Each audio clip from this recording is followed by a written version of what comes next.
Hello again, guys. It is I, Freeze700. We are back with some Kingdom Under Fire lore. This time, the first War of Crusaders, Turning Point. So, as we last left off, we realized that the humans are kind of on a winning streak, but that winning streak just got stopped. They didn't win the Glaucus River, but at the same time, the Dark Legion is starting to do something that's very unusual. They're starting to win. Already the casualties have been over 1,000. Already the war has been going on for at least 30 days. It's been a little interesting. The things that were expected to happen didn't really happen. And the things that weren't expected to happen fully did. Like the Hronodin relief force got totally annihilated. All 3,000 troops wiped out. And then, meanwhile, Raven Meadow was totally demolished despite the fact the Dark Legion fortified the fucking area. So the war is starting to be a little odd. And this is where I would say at the beginning of the video is that the war essentially is a fucking mess. And that's just the way it's going to be the rest of the war. So, what happened after Glaucus? Well, this is where King Saul of Hronodin decided to pay a visit to the front lines because the noble families of Hronodin were starting to get a little questioned about the whole war in the Holy Ground, about how much ground they're gaining. After all, they just lost an army, but also they just got pushed back and now they're kind of stagnant. And right now the whole mission is to wipe out Rainier, and Rainier is the Lord of Hexter. So, with this, the king of Hronodin decides to go to the front line to more or less ease the public so he can see for himself that yes, his generals are more than capable. Well, General Hugh and General Gerald come up with a plan, which is if they can't flood the bastard, they'll burn the bastard. Because remember, after all, the orcs are nothing without their leadership. So, here's where the plan is. Over here, I marked it in green little triangles. This is known as Wooden Shade. And in Wooden Shade, the trees are extremely flammable. So the goal is to lure the enemy of Hexter into Wooden Shade. The way they would do this is by essentially, while they're fighting, they will just lure him into the woods. Now, you may think, well, that's an obvious bait. Why the fuck would anyone fall for that? Well, the answer is really simple. The king of Hronodin is here. If they can take out the king, Hronodin is lost. There's no way in hell they'll be able to recover from that. Even if they elect a new king, it would be futile because, well, losing a king and your generals all in one blow is just devastating. Now, while this is happening, the Dark Legion is more or less preparing a little bit of an interception force, which I think is actually really genius. So, what happens in Wooden Shade? Well, I drew out the battlefield for you guys. So in Wooden Shade, what happened was they took a relatively small force of mostly like 500 dudes. And these 500 men are essentially General Gerald on the far right side, General Hugh in the middle, and then one infantry contingent. Now this infantry contingent is really nothing of importance. But what is of importance is that King Saul is here, and that would be the golden blue star that I drew here. The triangle is the archers. Now, what happened here in Wooden Shade was, first, they engaged Rainier's forces. Now, engaging Rainier's forces was not easy, because essentially what they're trying to do is they're trying to lose intentionally. And it's here that they're kind of getting an idea of what their enemy is capable of. Now, Rainier is a pretty impressive fighter, but besides that, the Hronodin signaled a retreat, and they retreat. It is here where the orcs' tenacity tends to shine, because here the orcs didn't want them to retreat, so they chase after. Because after all, the general and the king of the Hronodin army are right there for the taking. So, now the orcs increased in numbers and size because there's more of them now, more Rainier's forces came. They pursue into the forest. This is exactly what the Hronodins were hoping for. And as the Hronodin set the forest on fire, they pretty much annihilated all the orcs. The issue is that Rainier is immortal. So all that was left standing was Rainier. This did not work at all the way they intended. And this is when General Hugh realizes, oh dear God, we aren't going to win this fight. We're not even going to win the fucking war if we stand here and fight him. So what happens is Rainier, by himself, wipes out a whole infantry unit. So General Gerald and General Hugh both order the archers and the king to retreat while they engage Rainier. Rainier, of course, single-handedly fucks them up. General Gerald retreats because General Hugh demands it. And after they retreat, they realize, oh god, we're surrounded. Now, this surrounding force, I believe, is exactly what the Dark Legion planned. They were planning this whole time to have the forest on fire. This shows that, again, the war isn't going the way it was supposed to be. In fact, everything about it just went wrong. So now that they're alone in the dark and surrounded by Dark Legion forces inside the forest, the humans essentially, depending how you play the game, you essentially break free regardless. You could either brute force tactic your way out of there, or you could set the forest on fire and just escape. Either way, General Gerald, the archers, and the king all make it out alive, but at a severe cost. See, they already lost 300 of the 500 troops. This is not a good engagement. Now, on the flip side, the Dark Legion did lose a few, I would say 700 orcs, but 700 orcs for the cost of that? Not a problem. Now let's pop back to the map of the world. Let's see what's going on. Well, here's what happened. After Wooden Shade was set ablaze, the Hronodin forces retreated. Because why would they stick around? There is no way they're going to stay. They're going to retreat to the nearest castle, which is Castle Essa. Well, the Dark Legion anticipated this, and they ambushed the whole Hronodin army.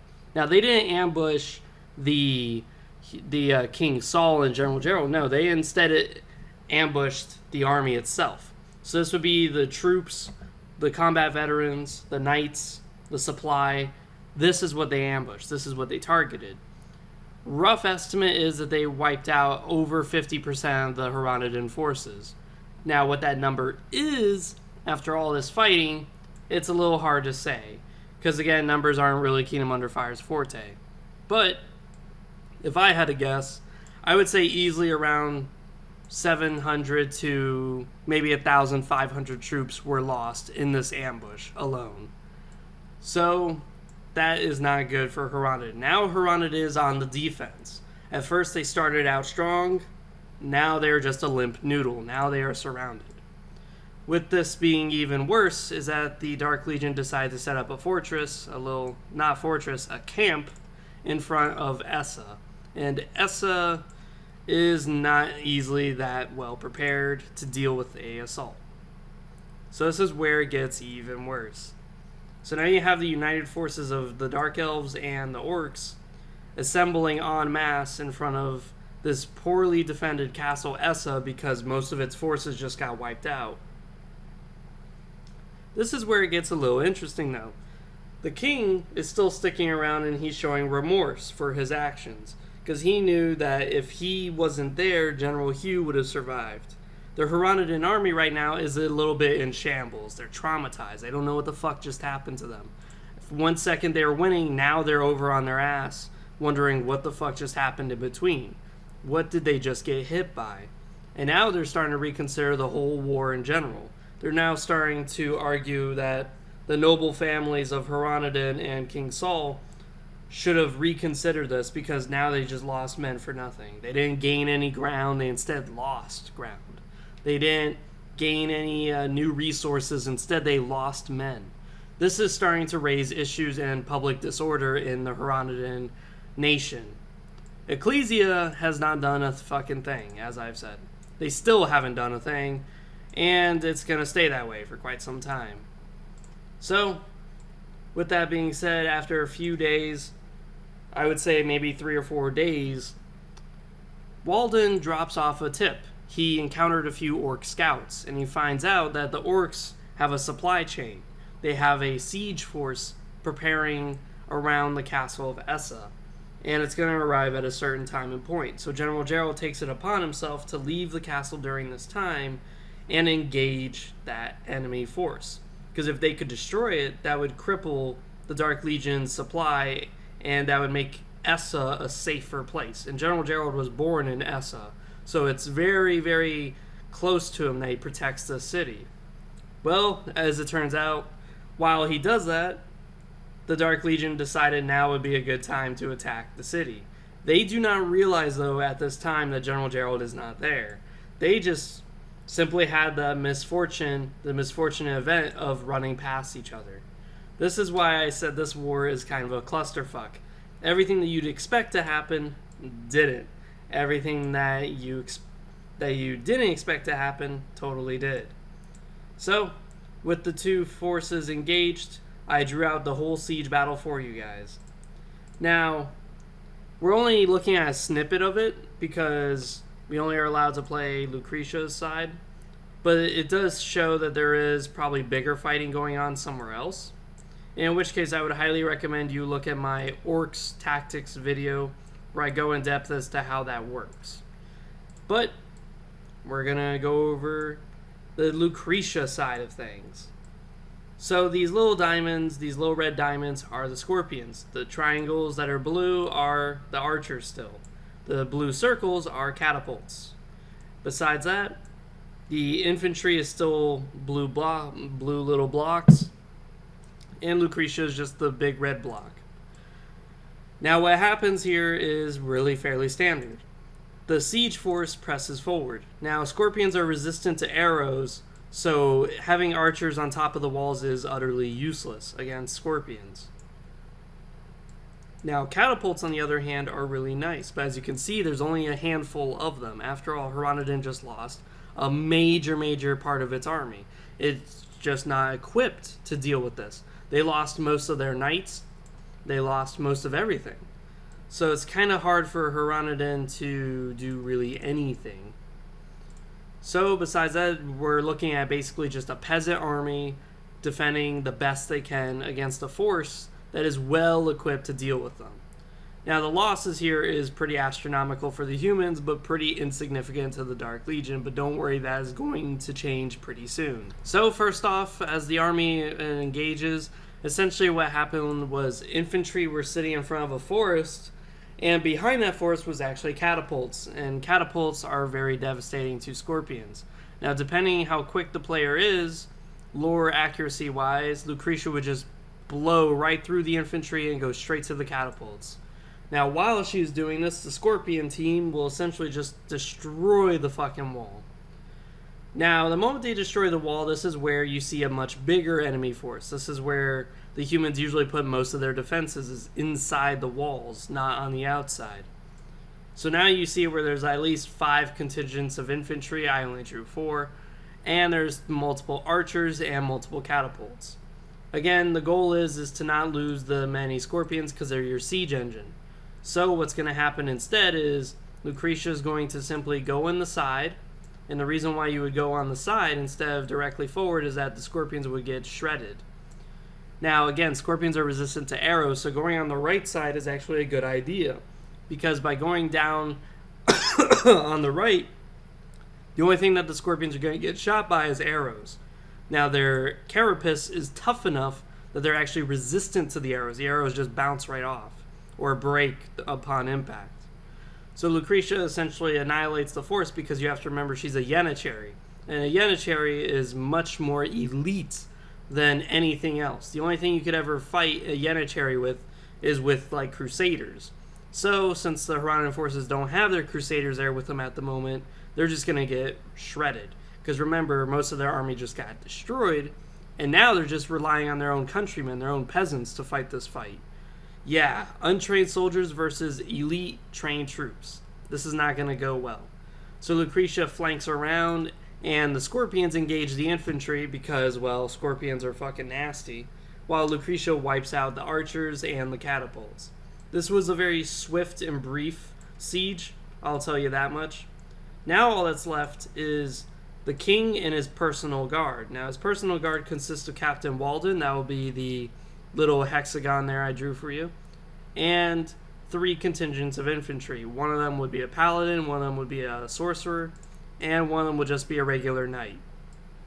So the forces engage after the wall is broken, and right when the scorpions and Lucretia was about to get their hands on the king, he retreats just in the nick of time, and the rest of the forces are annihilated. Besides that, the Siege of Essa was known as very brief and catastrophic. This is where Essa was essentially given no real chance to recuperate. This is going to send shockwaves throughout the Hronodin army and for the rest of the game. As now what we see is the Dark Legion essentially just wiped out a whole castle. We're talking probably around half of Hronodin's army, but then they just wiped out half of Hronodin's landscape as well. Now that Hronodin lost half of its land and its forces, it is not looking good. So now they're on the defense, and now we're backtracking all the way back to the capital known as Hronodin. This is where the war is really gonna turn for the worst. So, besides that, this has been Freezer 700. I hope you guys enjoyed on Kingdom Under Fire Turning Point. Besides that, I hope to see you guys next time. The casualty rates were astronomical. Essa easily lost over 5,000 soldiers, and the Dark Legion lost barely over 300. This was not good. Besides that, see you guys next time.